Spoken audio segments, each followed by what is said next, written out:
Cleveland, Ohio, on the shores of one of the Great Lakes, Lake Erie.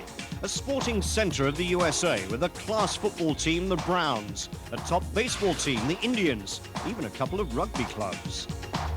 An industrial center, almost 3 million live in Greater Cleveland. But Nigel Mansell was concerned with just one part of it, the 2.4-mile circuit around the Burkefront Airport, a 10-turn temporary course that in 1987, 1989 and 1992 saw victories for Emerson Fittipaldi. Good morning, welcome to Cleveland. It's 8:20, we start practice in 10 minutes time. You have the circuit right behind us. It's a very unusual circuit, this one, on an aerodrome. But as you can see, it's quite beautifully set out. The pit's very, very wide indeed, no problems there. We have an 80-mile-an-hour speed limit. The hospitality and the grandstands are just behind, and it's quite amazing because pretty well everybody here can have a fantastic view. The airfield circuit was again totally new to Nigel, but the rest of the team, of course, had considerable experience here. So hello to all the people. Good morning. Chief mechanic here, Tom. He's pretty good some days. Just some days, You got a copy, Nigel? Yeah. This is a 1.5-hour session now, and then we get another one from, I think it's 11:10 to 12:10. Nigel left pit road for his first venture on this unusual course.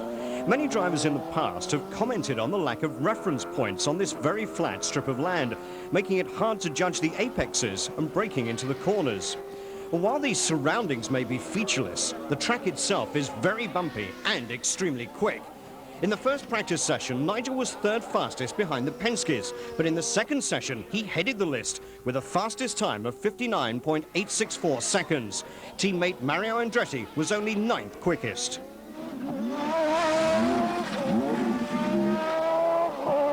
But the front, you know, your turning in is good. I mean, fairly good. But the back end doesn't follow, you know, if you want to hustle it. You want to really let your hair down. It just jumps in the air. Yeah. I mean, in the beginning of the session, our car was more stable than it was really good. Yeah, in the beginning of the session, yours when was I first the went out. One driver said a rodeo cowboy would drive best at Cleveland. And certainly in qualifying, Nigel Mansell had a bumpy ride on his way to a time of 59.403, averaging over 143 miles an hour. An excellent time by a rookie at Cleveland, beaten only by the precocious Paul Tracy, 23/100ths of a second quicker on his best lap. So a Tracy-Mansell front row, with Fittipaldi and Stefan Johansson on row 2. After qualifying, Nigel had a chance to cast his expert eye over the Penske of Fittipaldi. We are very close on the qualifying times, myself and Nigel. I think it'll be a tough race for both of us. Cleveland, I would say, is the most demanding track for the year physically. And I'm looking forward to be in a good shape the last half an hour of the race, and that's what's going to count. As you can see from the sweat, it's very, very hot. It's the hottest race, certainly, of this year so far. How do I feel today? A little bit optimistic, more so than this morning, because the Penske's were running real quick, and we've done a lot of changes to our car, and I feel we've made a little bit of progress, but there's no question they're still very, very strong.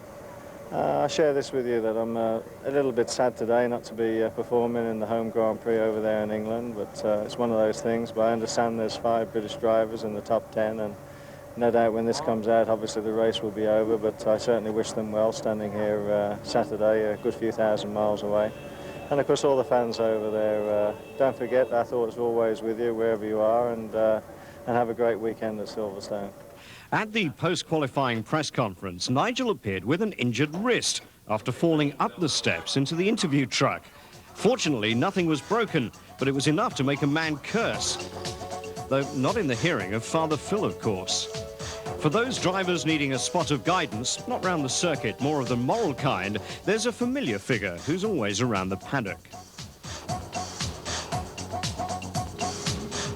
I had a little bit of a misdemeanor yesterday. I'm all bandaged up in my arm here. That's because we went to the press conference yesterday after qualifying, and went up about 4-foot steps. And at the top of the steps, misaligned 2 foot to the left of the door.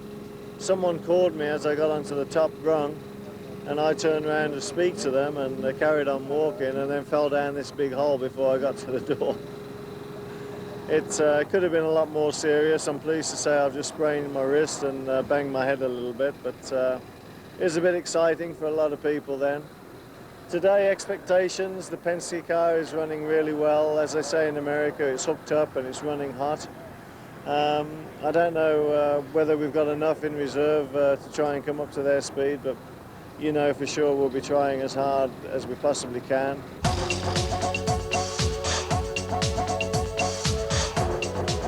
Race day, Sunday, July the 11th. Lady driver Lynn St. James swaps notes with her rivals. Both Bobby Rahal, defending IndyCar champion, and Stefan Johansson were hoping for a change in fortune after a disappointing season thus far.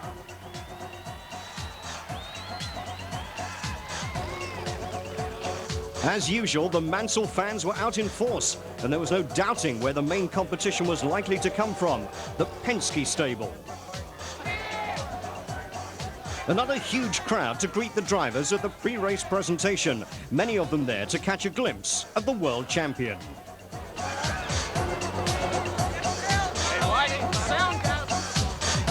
Probably about 7-8 minutes ready to go. We're alongside the Penske car of Paul Tracy's.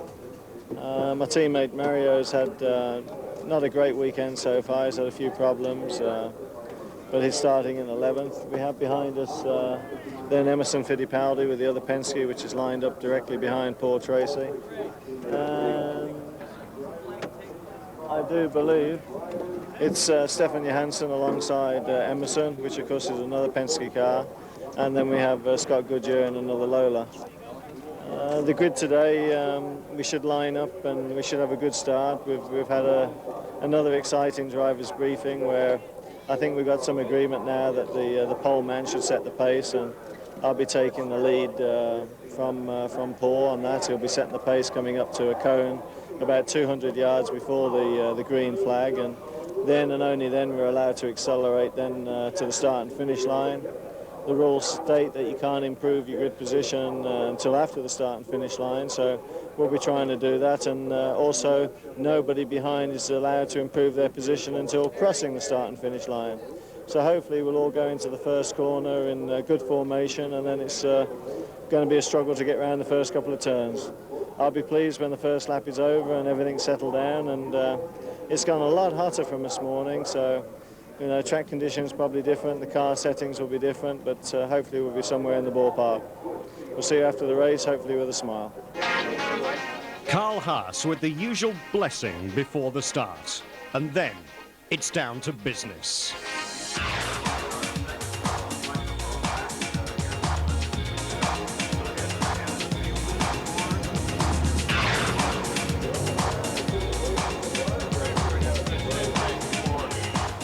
Gentlemen, start your engine.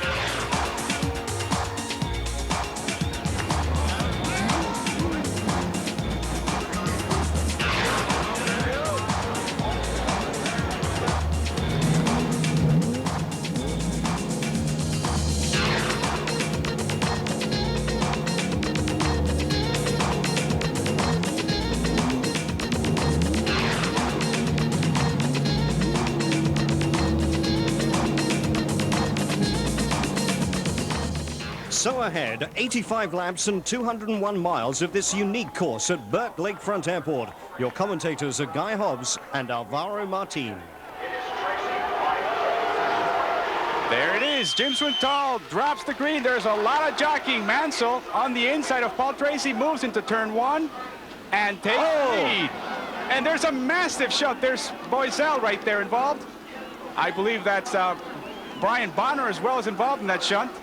As we see the leaders come up around the second turn. Well, last year here at this race, we had one caution for one lap. It was on the first lap. There's Guerrero, Bobby Rahal, Willie T. Ribbs, and Raul Boesel all out of this race. I think that's Willie T., or is that in fact Brian Bonner? And there's still jockeying going up front. Paul Tracy doesn't like to be second to none. As we come along, we must be seeing shortly, I believe, Guy, a yellow flag. Oh, absolutely. Yellow flag's going to be coming out for this situation. 3 cars stuck in turn 1. As they come around the east end of this track, a beautiful track. This is a commuter airport. It's a very, very quick track. Wide open, plenty of room for overtaking as far as down the straightaways, although most of the overtaking will be done at turn 1 where we just saw that incident. But we're going to see a yellow flag come out here. The safety vehicle is out on the track. Bobby Rahal is going to be very upset with that, as is Raul Boesel, who is currently second in the championship. Unbelievable. Bobby Rahal is a native of Medina, Ohio. Let's watch the replay again. An aerial view should be happening at the back of the